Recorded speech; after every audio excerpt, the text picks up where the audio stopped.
толкова много по-различно, освен технологиите, ние когато се родихме, телефони по-лесно. Сега да не са.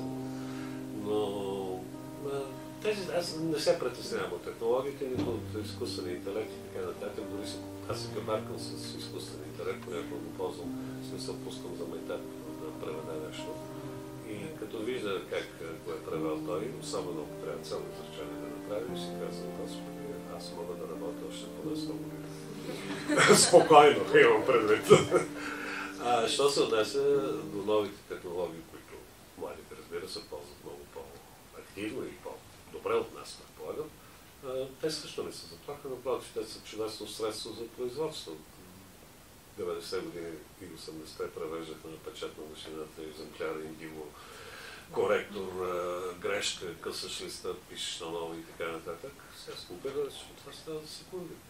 Някоя дума, примерно, светля, обаче тя е на не знам с коя страница, веднага я намирам, променям, правя. Така че аз съм за. И сега си спомням, че наред с целият този свят на художествената литература, за който говорихме, вие превеждахте Мирча Илиаде, преведахте Първобитната митология 1 и 2 тома, които са енциклопедия на история. Да.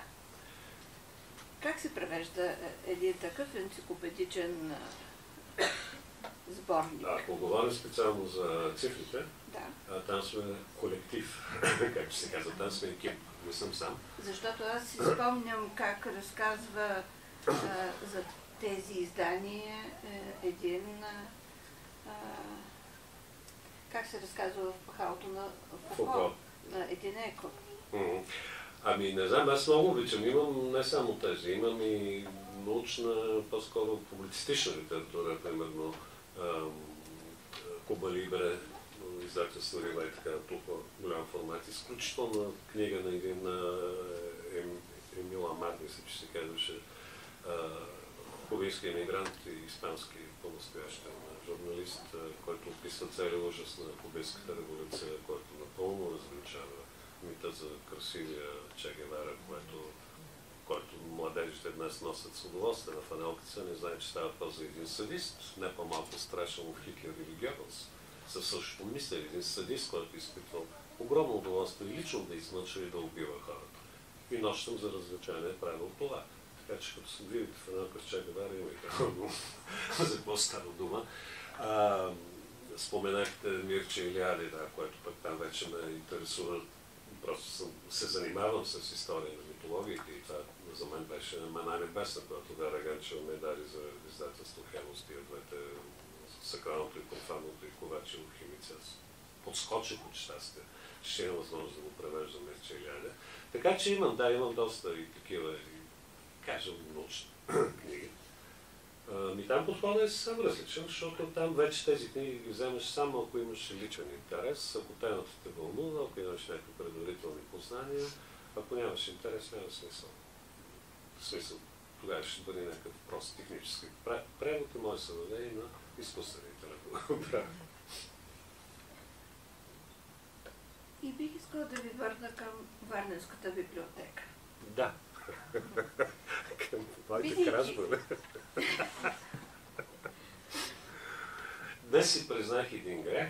75 или 6 година, другата, старата сграда на много красива къща, беше в ремонт и аз с един мой приятел по скелето, една вечер влязахме през тавана и откраднахме книги, които очевидно бяха за паркуване, бяха такива подбързи и без заглавия.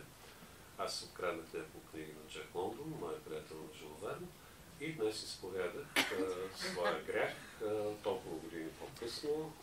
Това е моето престъпление. Защо си спомням Пловдив, когато вие ми казахте червени страници? Така ли? Да. Ето вече. И за това днес сме ви приготвили две наши издания. Едното е с Антон Страшимиров. Това е Антон Страшимиров и Варна. И разбира се, нашия патрон като културен деец. Това е една поредица и за това са така бързи. Не, ето това е хубаво. Това е хубаво, направо така трябва да се продават. Аз те не се продават, защото са по проекти. Няма значение, колко са вие по-проекти. Трябва и вие някой лев да спечелите. Така само. Между другото, Пенчо Славейков, аз, както разбрахте, не си падам очевидно много по поезия, но цикъла там съм за щастие, специално за пиеза в Олигерски Айши. Белостволи буки? Да, бях написал есе и тогавашната преподавателка Грозева или Гроздева, а сега не, тя почина милата Гроздева май беше, за това есе ми написа шестица. Да, Пенчо Славейков страшно го харесвам наистина. Жалко, че не стана Нобелов лауреат. Жалко, но тя е българската завист.